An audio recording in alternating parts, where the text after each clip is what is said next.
So yun guys, pupunta nga pala ako sa kaibigan. Bago nga pala ako pumunta sa kaibigan ko, may dadaanan muna ako. Ito nga pala yung dinaan akong kaibigan kong magandang dalag. Magandang dilag. Paalis na kami sa mga oras na yan. Tara, samahan niyo kami. At ayan nga, naglalakad na kami papunta sa kaibigan na. Dadaanan nga rin pala namin tong Igok kung saan lagi kaming nabili. Kinat ko na nga lang din pala yung video at ayan, nandito na kami sa siniluan. Sa mga oras na nga yan, nandito na kami sa tulay. Ang dami nga dumadaan dyan, napakaingay. Fast forward ko na nga lang din pala kasi napakahaba ng video. Lakad lang ng lakad, makakarating din tayo. Medyo malapit na nga kami sa bahay ng kaibigan namin sa mga oras na yan. Papasok na nga pala kami sa eskinita kasi dun yung bahay ng kaibigan namin. At ayan nga guys, nandito na kami sa bahay ng kaibigan namin. Tinatawag nga lang namin yung kaibigan namin para lumabas na siya at aalis na kami. Naabutan nga namin yung kaibigan namin kakatapos nilang maligo at sabi magbibihis daw muna siya. Hindi nga pala kami nainip sa paghihintay sa kaibigan namin kasi naisipan namin mag-tiktok muna. At ito nga pala yung tiktok namin.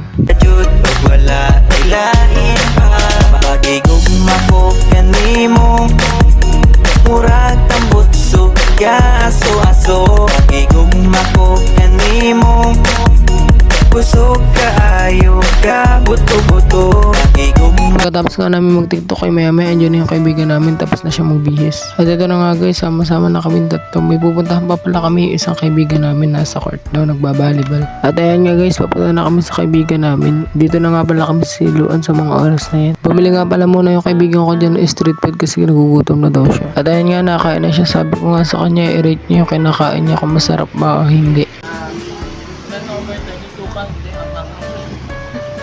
10/10 nga daw yung rate niya sa pagkain na yan. Pagkatapos nga niya kumain ay naglakad-lakad kami para makarating na kami sa pupuntahan namin. Dadaanan nga pala namin itong bagong bukas na Ataw Shopping Center. At sabi nga nila nagpunta daw dyan si Gabi Concepcion, sayang nga di namin naabutan. Kinat ko na lang pala yung video kasi sobrang haba niyan. Nandito na pala kami sa pupuntahan namin kung saan naglalaro yung kaibigan namin ng volleyball. At ayan nga, nandito na kami sa pupuntahan namin. Tapos na nga daw pala yung laro. Sayang nga hindi namin napanood kasi na-late kami. At dito na pala magtatapos sa mini vlog na yan. Salamat sa panonood.